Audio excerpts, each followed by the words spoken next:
ya viene. Queremos ver tu faz, pues ya estamos cansados, cansados de lucha y dolor.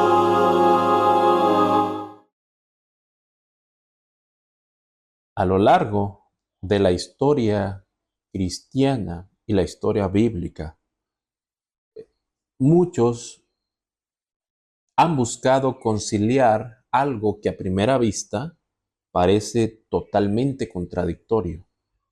Un Dios de amor y un Dios que ejecuta justicia.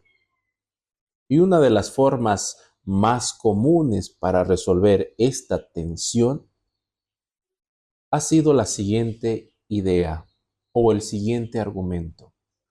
Y dicen, Dios es amor, sí, pero en circunstancias extremas hay momentos donde Él tiene que actuar diferente,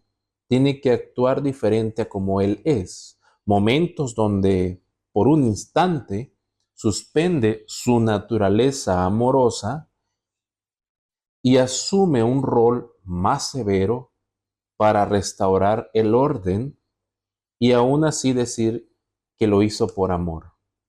A esta idea muchos lo llaman la obra extraña de Dios, o sea, un acto real, excepcional, extraordinario, casi como diciendo, Dios no es así normalmente, pero cuando la situación amerita o se sale de control, Él puede cambiar por un momento para poner las cosas en orden.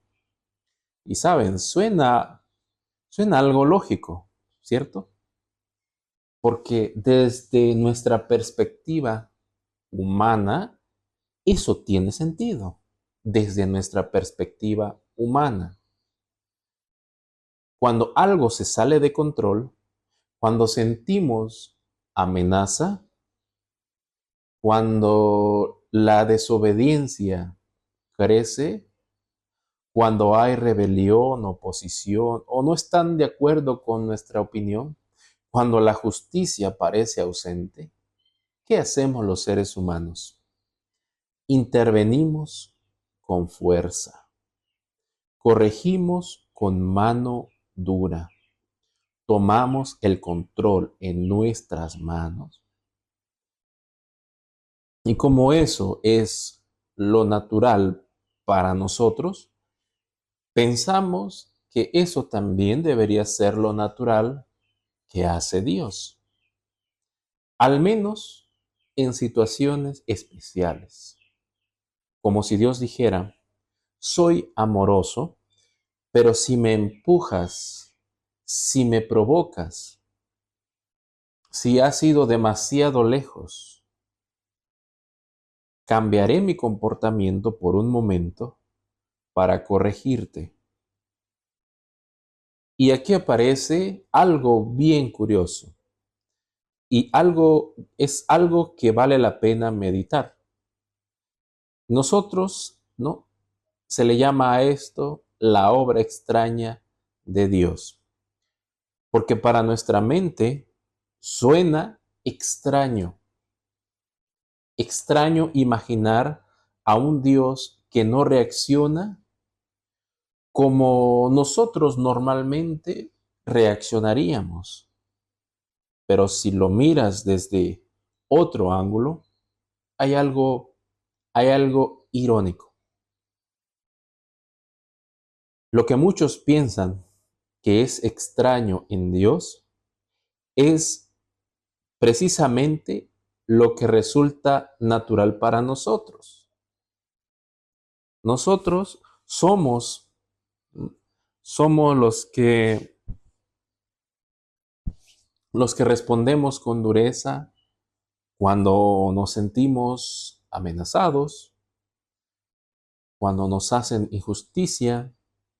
Nosotros somos los que creemos que para restaurar el orden hay que ejercer fuerza. Nosotros somos los que vemos el caos y pensamos que el único camino es presionar, es imponer, mostrar nuestras pruebas, controlar y finalmente castigar. Para nosotros eso es totalmente normal. Así actuamos los padres con los hijos, así actúan los gobiernos con los ciudadanos, hombres, y así actúan los hombres con los hombres. Y porque es natural en cada ser humano esta forma de ser, lo proyectamos hacia arriba. Pensamos, ¿cierto? Dios debe hacer lo mismo que nosotros hacemos, solo que es de una manera más perfecta, más justa. Y entonces imaginamos que esa supuesta obra extraña es como una licencia temporal para que Dios actúe como nosotros actuamos cuando sentimos que estamos perdiendo el control. Como que le damos a Dios una licencia temporal para que actúe como nosotros. Pero aquí está el punto para reflexionar, sin juzgar, sin forzar ninguna conclusión todavía. Y si esa obra extraña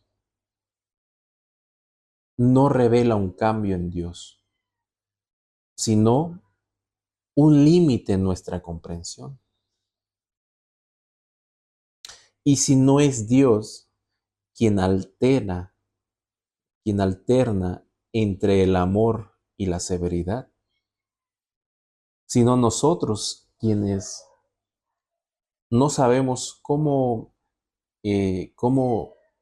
no sabemos cómo imaginar la justicia sin violencia o la disciplina sin agresión y la victoria sin fuerza.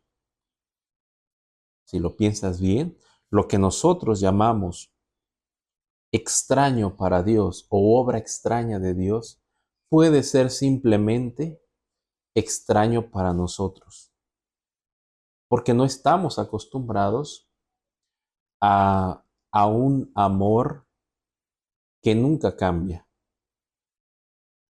a un amor que nunca cambia, a una justicia que no destruye, a un carácter que no reacciona como nosotros reaccionamos.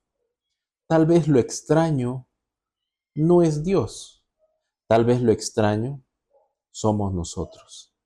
Y realmente lo extraño somos nosotros. La Escritura dice claramente que Satanás es homicida desde el principio. No porque cometió simplemente un acto, sino porque matar es parte de su carácter, de su naturaleza, de su naturaleza torcida. Ahora, pensamos en esto a modo de ilustración. Cuando un ser humano asesina a otro, aun si luego se arrepiente, y realmente transforma su vida, la historia lo recuerda como alguien que mató.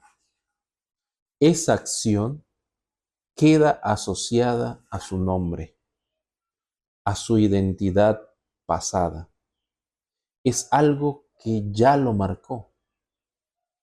Porque cuando una persona toma la vida de otra en sus manos, la sangre del otro en sus manos, cuando decide en algún momento si esa persona vive o muere, realmente ha cruzado una línea que toca la esencia del carácter.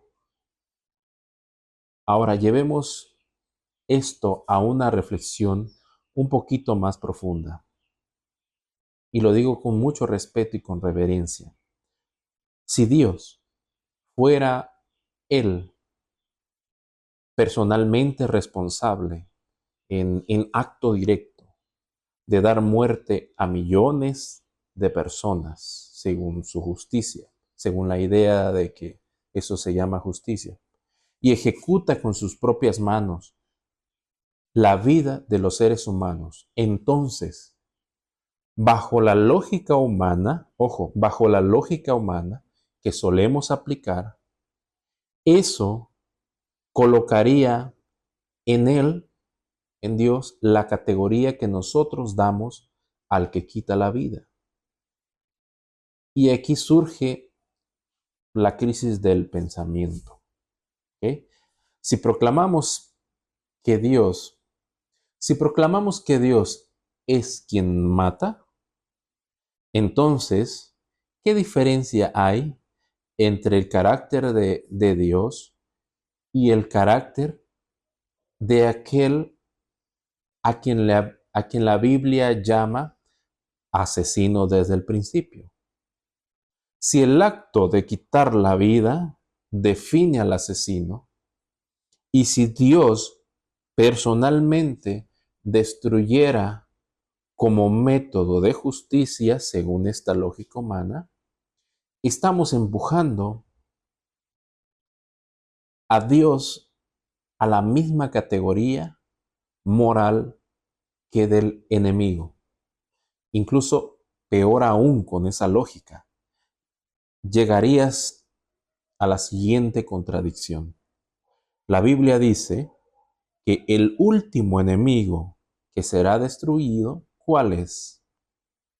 El último enemigo en ser destruido va a ser la muerte. Si la muerte es el enemigo, y si Dios mismo fuera el que ejecuta la muerte como herramienta final, entonces, ¿cómo se destruye la muerte usando el arma de la muerte? ¿Quién entonces sería, bajo esta lógica, el que sigue perpetuando al enemigo mismo, la muerte? Ahí es donde la teología humana tropieza. Ahí es donde la idea humana sobre el carácter de Dios tropieza. No porque Dios sea culpable, sino porque nuestras conclusiones humanas son inconsistentes, son contradictorias. Y el problema no está en Dios. El problema está en cómo estamos pensando acerca de Dios. Porque si matar es lo que define al asesino, y si atribuimos a Dios el mismo método de ejecución de justicia, entonces, sin darnos cuenta,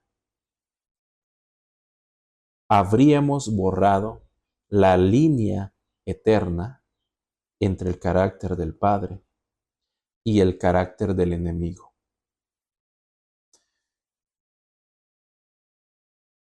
Y eso jamás puede ser, porque Dios no se mueve hacia nuestro nivel para actuar como nosotros. Él puede condescender, pero no cambiar su carácter. Nosotros somos los llamados a elevar nuestra comprensión hacia Él. La muerte no es el instrumento de Dios. La muerte es el enemigo de nosotros, el último en ser vencido. Y un día ese enemigo realmente desaparecerá para siempre. No porque Dios lo use, sino porque Dios lo vence con su vida eterna. Ven pronto, Señor, ven pronto.